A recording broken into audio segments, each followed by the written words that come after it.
Bonjour à toutes et à tous. Aujourd'hui, je vous fais une vidéo un peu spéciale puisque c'est pour vous faire plusieurs annonces, donner un peu à cadre. Donc bon, dans le plan de cette vidéo, rapidement, je vais vous parler de où on en est avec la chaîne de Sur le Champ et où on va avec. Après, je vais vous parler finance, argent. J'ai pas trop l'habitude d'aborder ces sujets, mais là, il faut un peu mettre les choses à plat, je pense. Derrière, on va un peu passer à autre chose, puisque je vais vous faire une annonce potentielle de gros projets qu'on pourrait faire ensemble, mais ça dépendra un peu de comment vous réagirez à cette annonce pour savoir si on donne suite. Et puis enfin, je vais vous parler du mémoire que j'ai terminé du coup en septembre-octobre et qui va peut-être appeler à une thèse, en bref. Je vous mets évidemment la temporalisation de la vidéo, donc comme ça vous pourrez choisir les trucs qui vous intéressent, hein. Vous n'êtes pas obligé de regarder toute la vidéo. Sur ce, c'est parti.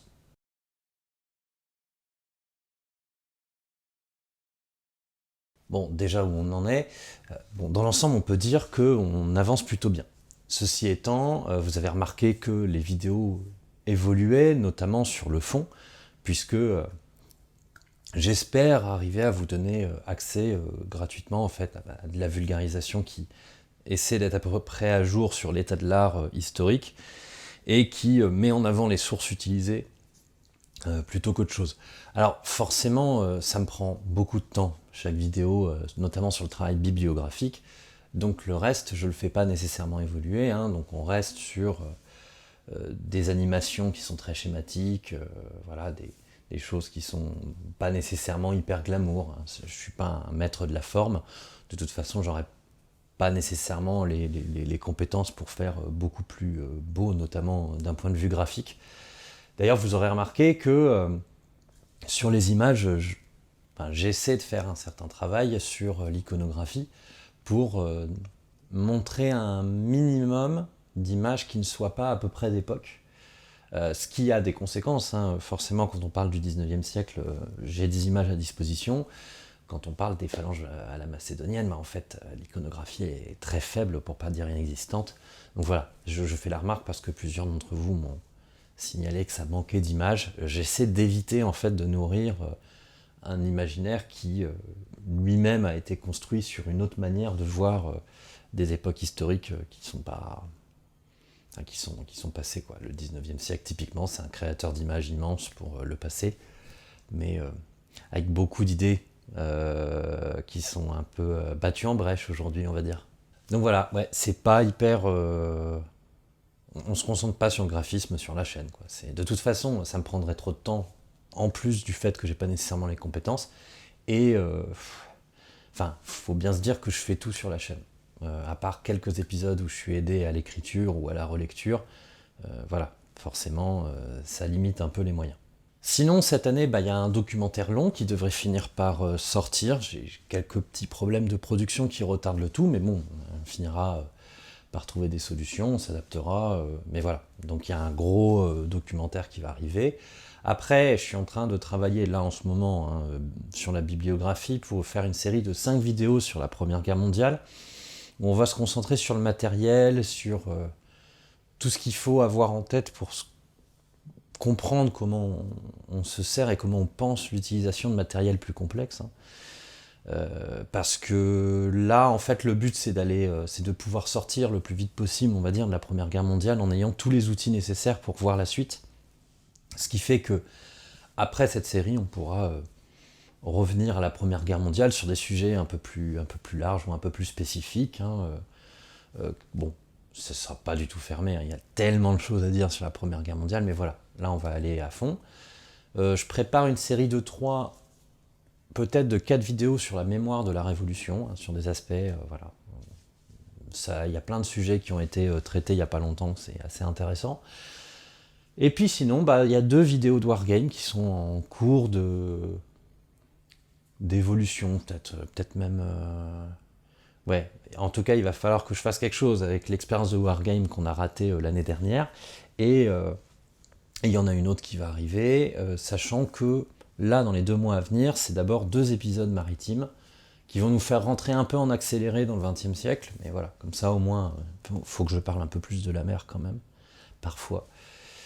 Et enfin, on aura je sais pas trop quand, mais sûrement une vidéo sur un penseur assez important de la guerre, bien qu'il soit très difficile à interpréter. On se concentrera sur certains aspects de sa vie et de sa pratique. Je pense que ça peut être assez intéressant à explorer. Bon, sinon, mauvaise nouvelle, je devrais bientôt perdre le lieu de tournage. Donc on va perdre les vitraux, hein, on va perdre ce joli cadre qui quand même est assez caractéristique de la chaîne. Donc c'est bon. Je cherche des alternatives, pour le moment c'est pas très fructueux, mais en tout cas il va falloir que la chaîne évolue, et ça m'amène au deuxième point. On va devoir parler un peu finance.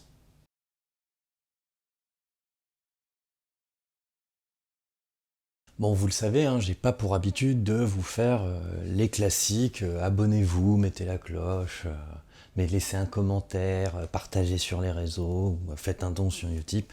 Bon, c'est pas mon délire, j'aime pas cette espèce d'ultra répétition, vous savez comment ça fonctionne.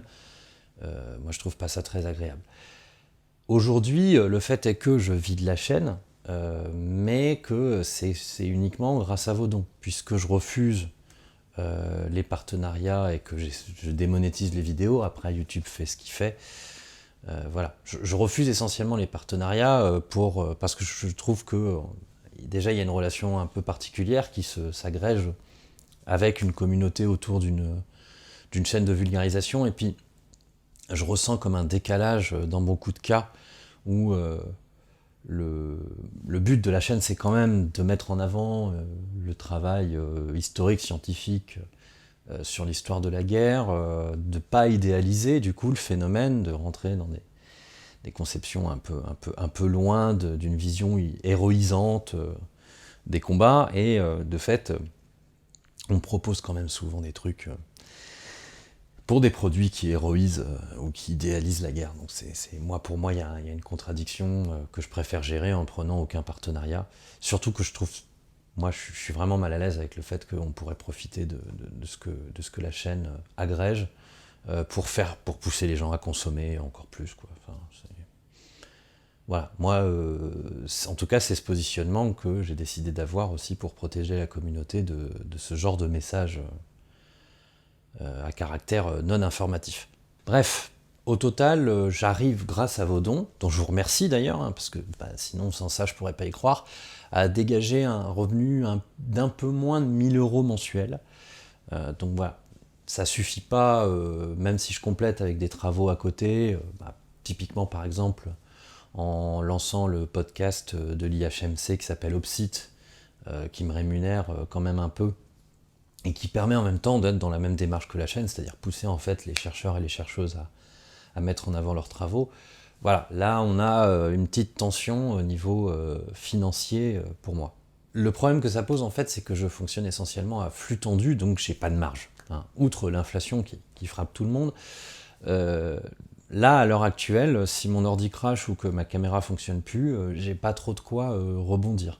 Donc non seulement je peux pas vraiment investir sur la chaîne, mais en plus en fait, j'espère surtout que rien va casser, parce que forcément j'ai pas de marge. Donc c'est pour ça qu'aujourd'hui j'ai un peu envie d'en parler avec vous, parce que bon, là avec la perte du lieu de tournage, je vois bien que j'ai beaucoup de mal à me retourner, et donc il s'agirait de savoir un peu faire évoluer le tout en admettant ce qu'on cherche à faire avec la chaîne en fait. J'ai vraiment pas envie de culpabiliser qui que ce soit en disant ça, hein. Vraiment, c'est compliqué pour tout le monde, et si vous n'avez pas d'argent à mettre là-dedans, si vous n'avez pas de quoi sortir pour vous-même et vivre avec un peu de marge, enfin c'est même pas la peine de penser à me donner sur la chaîne.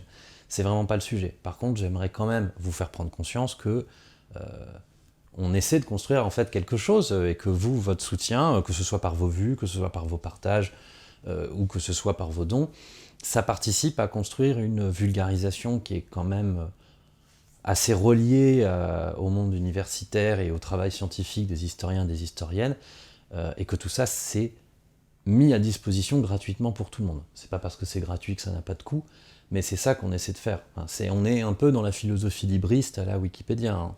Du coup, afin de gagner un peu de marge de manœuvre, là, c'est pour ça, dans cette vidéo, que je me tourne vers vous, hein, pour avoir un peu votre avis. Est-ce que je reste sur le mode don mensuel Utip Et dans ce cas, je pousse un peu plus à avoir des dons et en même temps, je vous tiens plus au courant, quitte à ce qu'on détermine ensemble la part des dons qui doivent aller en trésorerie ou en financement de la chaîne et la part qui doit partir en salaire. Mais voilà, histoire d'avoir un peu de vision. Ou alors, une autre idée qui me paraît pas mal, c'est d'essayer de passer, d'annualiser en fait les dons, de fonder une association qui gérerait la trésorerie de la chaîne. Et je ferais en gros des espèces d'appels à dons pour financer une année ou une saison d'épisodes, où là on demanderait un peu plus d'argent, et ça me permettrait en fait de voir à l'année ce qu'il y a à disposition, comment je peux le répartir, quitte en fait à payer des gens pour qu'ils fassent des trucs à ma place et que ce soit un peu plus joli par exemple, ou que je gagne du temps pour pouvoir faire d'autres trucs. Voilà. Et là, dans ce cas-là, évidemment, on organiserait ça avec une association claire, une trésorerie où on ferait un point publiquement tous les ans sur ce qui a été fait, ce qui n'a pas été fait, et ce que permettent les dons sur une année, ou tout ça. Ça serait une évolution, voilà, où en gros on créerait un peu une trésorerie qui me permettrait, moi, d'organiser au moins un an de production à chaque fois, quitte à ce que je reverse d'une année sur l'autre si il n'y a pas eu les dépenses qu'on avait prévues, etc. Là, pour vous donner une idée d'un ordre de grandeur, en 2022, la totalité des dons sur l'année, c'est un peu moins de 15 000 euros. Ce qui, une fois qu'on a payé les cotisations, fait 11 000 euros. Ce qui, vous comprendrez, bon, moi, je me plains pas, hein, ça me permet d'avoir un salaire, mais vous comprendrez que je peux pas faire grand-chose d'autre que me rémunérer avec ça. Alors, vraiment, je suis conscient de la chance que c'est de pouvoir faire aujourd'hui ce que je suis en train de faire. Et enfin, moi je m'attendais pas à avoir une telle communauté, un tel public, autant de dons aussi, enfin, c'est vrai que c'est quelque chose. Et de fait, c'est ce que j'ai envie de faire aujourd'hui. Tant que, en fait, c'est vous qui me permettez de continuer à y croire, et tant que vous me le permettez, bah voilà. Ceci étant dit, je préfère vous en parler tant que j'ai encore un peu cette niaque-là. Je ne pourrais pas continuer éternellement à ce rythme et avec voilà, cette absence de marge. Donc autant en parler maintenant et aborder le truc, parce que bon, finalement en fait, ce qu'on est en train de faire, c'est construire vraiment une vulgarisation de l'histoire de la guerre en francophone, à disposition de tout le monde, gratuitement, sourcée et de la manière la plus transparente possible. Ce qui d'ailleurs peut appeler à des évolutions si vous trouvez que je ne suis pas assez transparent sur certains points. J'en sais rien. Moi, je suis vraiment ouvert à impliquer un peu plus les gens. Donc voilà, on a cette question, est-ce qu'on reste sur le mensuel et on pousse un peu plus, on prend un peu conscience, on en parle plus du fait que ça a un coût, ou est-ce qu'on annualise et on essaie de construire quelque chose avec une trésorerie à peu près publique annuellement, et on fait quelque chose de collectif. N'hésitez pas à partager votre avis, hein, à me dire en commentaire ce que vous en pensez, parce que là, je me tourne vraiment vers vous. Maintenant qu'on a parlé argent, je vais pouvoir me tourner sur la suite. Alors, du coup, annonce, on va parler d'un gros projet.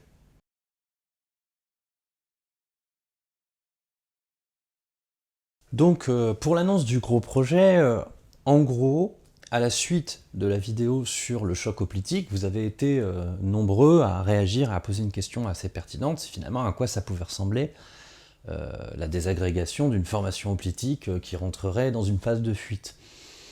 Alors, bon, permettez-moi de vous lire le texte de présentation, parce que c'est assez précis.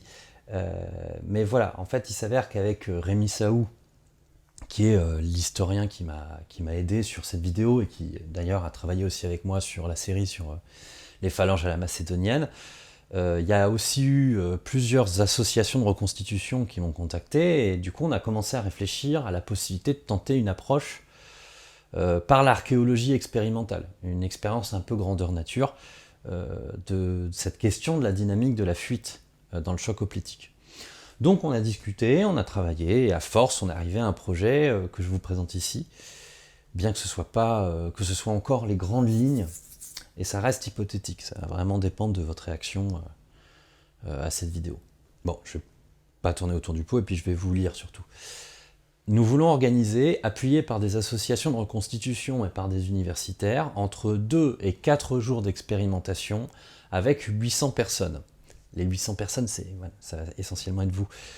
Le but, c'est d'organiser 2 formations hoplitiques de 384 personnes chacune, soit 48 files de 8 rangs. On y rajoute une réserve de 128 personnes, appelées à tourner avec les autres pour permettre du repos. On organiserait des charges à des distances variables, avec des effondrements de masse et des débâcles prévus pour déterminer les mouvements que serait porté à faire chaque membre de la formation. Soit dans la poursuite, avec l'objectif de mettre à terre des adversaires, soit dans la fuite, avec l'objectif de s'échapper. En plus de ces grandes dynamiques, l'affaire sera évidemment faite de combats non scénarisés, livrés collectivement, ou non d'ailleurs, par les membres des groupes afin d'atteindre leurs objectifs, comme dans les affrontements réels. Voilà. Vous êtes en fuite et vous voyez que vous êtes en train de vous faire rattraper. Si vous avez un pote à côté, peut-être que vous allez vous retourner, essayer de vous défendre à 2 pour repousser le mec qui vous avait suivi, mais qui s'est isolé en vous suivant, et ainsi de suite. On peut voir... C'est ça qu'on veut tester, quoi. Alors, évidemment, comme nous voulons des résultats exploitables, nous nous chargerons de cadrer tout cela proprement. Le but de tout cela, c'est de restituer, en répétant plusieurs fois l'expérience, l'effondrement d'une formation, une déroute et une chasse des vaincus, telle qu'elle put advenir à la fin du 5e siècle, au début du 4e siècle avant notre ère. En d'autres termes, travailler sur ce moment paroxystique, c'est pas moi qui ai trouvé le mot, des combats, qui a été longtemps délaissé par les historiens comme les amateurs, alors que c'est à cet instant que la majorité des hommes tombent. Bon, si je vous parle de tout ça, c'est parce qu'il faut du monde, c'est à ça que je sers en fait, c'est de trouver du monde. À l'heure actuelle, il n'y a pas assez de reconstituteurs, que ce soit en France ou en Europe, pour faire ce genre d'expérience. Par contre, la communauté de la chaîne, je pense qu'on trouvera sûrement assez de monde intéressé par ce truc-là. C'est d'ailleurs pour ça que je vous en parle aujourd'hui, c'est un peu pour tâter le terrain. Est-ce que, parmi vous, il y en a que ça intéresserait ? C'est ça la question. Pour y répondre, je vais vous donner quand même quelques infos qu'on a fixées jusqu'ici. Dans l'hypothèse où on ferait une telle expérience, ce serait en été-septembre 2024, voire 2025. Plutôt 2025 d'ailleurs. Chaque volontaire s'engagerait à participer pendant les quelques jours, de 2 à 4, on verra à peu près en fonction de ce qu'on pourra faire, à ces expériences dont le lieu reste à définir, même si on a des idées. Ça sera ambiance camping pour le logement, mais après tout, ça ne fera qu'amplifier le côté militaire de l'Antiquité, pas du tout. Du point de vue de la formation des volontaires, car oui, il faudra bien se former un peu, nous organiserons autour des reconstituteurs. On va s'organiser autour des reconstituteurs. Chaque reconstituteur aura à sa charge une file de 7 participants en plus de lui-même pour faire la file de 8. Et cette file devra s'autogérer pendant l'année 2023-2024, donc l'année précédant l'expérience, pour se rencontrer au moins 2 fois et mener les exercices élémentaires de marche en formation et de maniement des équipements. Tous les participants arriveront ainsi le jour J avec les rudiments nécessaires pour prétendre évoluer dans une formation hoplitique. Pour le matos, on s'en occupe. Le but, c'est pas d'avoir des gens bien équipés comme à l'époque, mais plus d'avoir des outils reproduisant les enjeux et les postures des hoplites. Il faut en outre que le matériel donné à chacun permette le combat sans risque de blessure. Oui, c'est pas trop le délire. Et évidemment, on ne peut pas utiliser d'armes métalliques. On va donc la jouer simple, même si chacun sera totalement libre d'augmenter son équipement défensif avec des pièces de reconstitution historique, en s'appuyant sur l'expertise des reconstituteurs qui les accompagneront, tant que ça reste dans le cadre de l'expérience. Si vous avez envie de vous faire plaisir en participant au truc, ça c'est pas nous. Juste voilà, nous on veut juste respecter le cadre. D'un point de vue budget, il reste encore des incertitudes pour fixer le coût total de l'expérience. On va pas se le cacher. Tout va dépendre des financements qu'on arrivera à avoir des collectivités, des labos et d'autres fonds, voire d'un financement participatif. Il est très probable que la participation à l'expérience soit payante. Cette mesure est malheureusement nécessaire car si des financements permettront peut-être de réduire les coûts, les montants sont trop élevés pour ne compter que sur ces sources-là.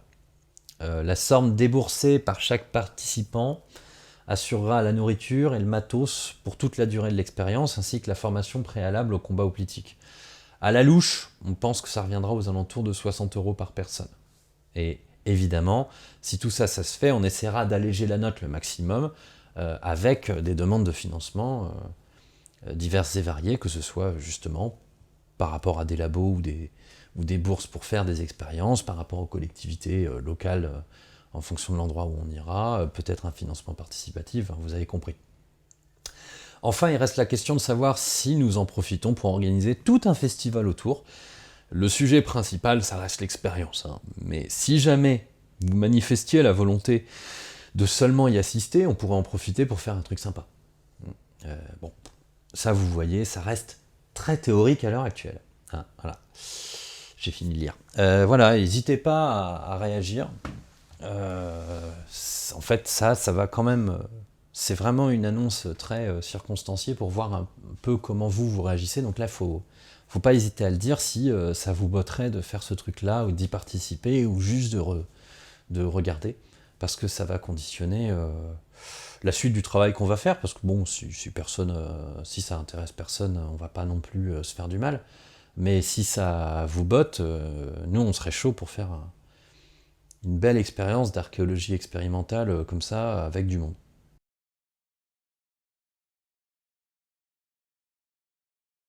Et maintenant que j'ai dit tout ça, on va passer à un autre sujet, c'est le fait que grâce à la chaîne, on a pu un peu financer un mémoire, puisque j'ai fait un mémoire dans le cadre avec l'université Paris 1 Sorbonne, encadré par Hervé Drévillon, sur la question, sur l'étude d'un ingénieur militaire de la deuxième moitié du XVIIIe siècle qui s'appelle le Michaud d'Arçon, hein, je vous en avais un peu parlé sur les réseaux sociaux.